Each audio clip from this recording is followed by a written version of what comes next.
Hi everyone, welcome back to Rabbi's Reflection. I'm glad that you're joining with me today. We'll be continuing in our study of Kitchen Table Wisdom by Dr. Rachel Naomi Remen, and today reading the story How It Was. Stay with us as we read through the story and then offer some reflections. As a pediatric intern, I was a secret baby kisser. This was so flagrantly unprofessional, I was careful not to be discovered. Late at night, under the guise of checking a surgical dressing or an IV, I would make solo rounds on the ward and kiss the children goodnight. If there was a favorite toy or blanket, I would be sure it was close, and if someone was crying, I would even sing a little. I never mentioned this dimension of my health care to anyone. I felt the other residents, mostly men, might think less of me for it. One evening, as I was talking to a patient's father in the corridor, I glanced over his shoulder and saw Stan, my chief resident, bend over the crib of a little girl with leukemia and kiss her on the forehead. In that moment, I realized that others too might be struggling to extend themselves beyond accepted professionalism to express a natural caring.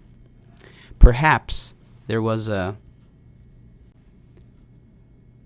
way to talk about these things, even to support one another. One night, when we were waiting to be called to the operating room for a C-section, I told Stan what I had seen and that it had meant something important to me. Although we were alone in the doctor's lounge, Stan denied the whole thing. We dropped the subject in embarrassment. For the rest of the year, we worked together 36 hours on call and 12 hours off.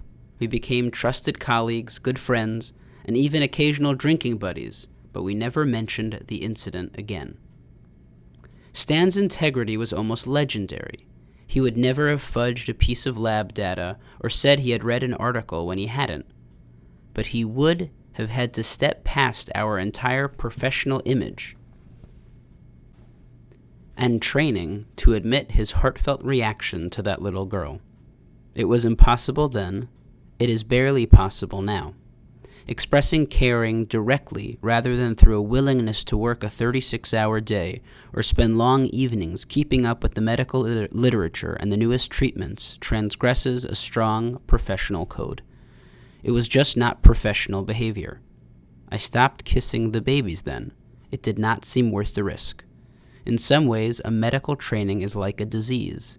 It would be years before I would fully recover from mine.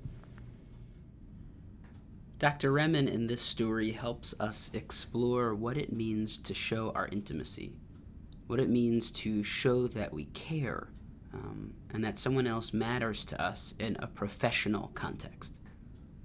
I think for so many of us, we have a caring heart.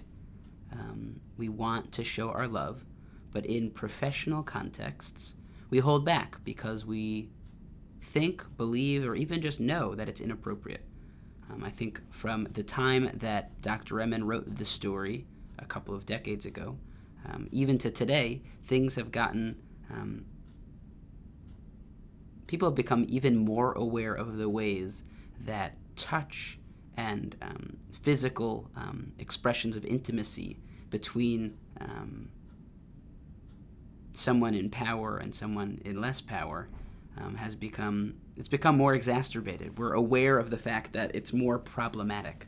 I would say for the good, to make sure that there is no abuse or maltreatment of the person who is powerless, the person doesn't have control. And so it would probably be, even today, frowned upon if there was some type of inappropriate touch or kiss from a doctor to a patient.